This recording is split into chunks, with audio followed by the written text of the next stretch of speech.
ഞാൻ ഇന്ന് പറയാൻ പോകുന്നത് ബേസിക് പഞ്ചിനെ കുറിച്ചാണ്. ഞാൻ ഇതിനു മുമ്പ് പഞ്ചിനെ കുറിച്ചൊരു വീഡിയോ ചെയ്തിട്ടുണ്ട്.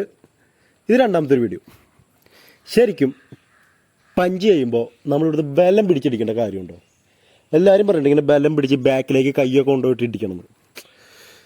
അങ്ങനെ ഇടിക്കേണ്ട കാര്യമുണ്ടോ?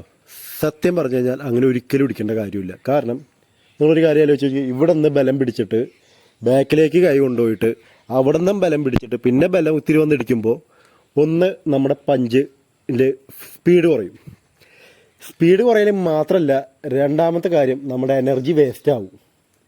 മൂന്നാമത്തെ കാര്യം, നമ്മൾ ബാക്കിലേക്ക് കൈ കൊണ്ടുപോകുമ്പോൾ തന്നെ ഓട്ടോമാറ്റിക്കലി ഓപ്പോസിറ്റ് നിൽക്കുന്ന ആൾക്കറിയാൻ പറ്റും അവൻ ആ ബാക്കോട്ട് പോയി കഴിയുകൊണ്ട് മാത്രമേ ഇടിക്കുള്ളൂ എന്ന്. അപ്പോൾ ഈ 3 ദോഷമുണ്ട്.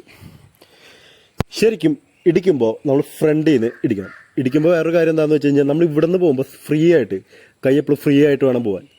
കൊള്ളുന്ന ആ ഒരു ടൈമിൽ വേണം നമ്മുടെ കൈയുടെ ഈ സൈഡും ഇവിടുത്തെ മസിൽസൊക്കെ ടൈറ്റ് ചെയ്യുക. എന്ന് വെച്ചാൽ ആളുടെ ബോഡിയിൽ ഇടിക്കുന്ന ടൈമിൽ ടൈറ്റ് ചെയ്യുക.